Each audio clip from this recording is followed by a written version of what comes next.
పట్టుదల ఉంటే ఏదైనా సాధించవచ్చని తెలుగు బిడ్డ మరోసారి నిరూపించారు.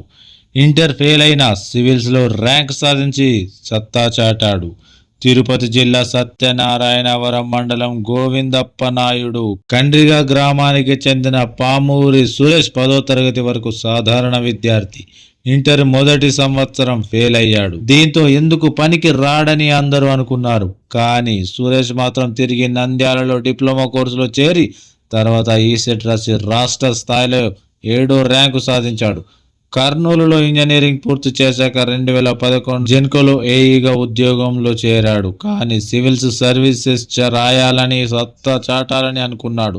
2017లో తొలిసారి సివిల్ సర్వీసెస్ పరీక్ష రాయగా ప్రిలిమ్స్ పరీక్షలో కూడా ర్యాంకు సాధించలేకపోయాడు. రెండో ప్రయత్నంలో ఏకంగా ఇంటర్వ్యూ వరకు వెళ్ళిన తుది జాబితాలో మాత్రం చోటు దక్కలేదు. దీనికి తోడు కోవిడ్ బారిన పడి వినికిడి సమస్య తలెత్తింది.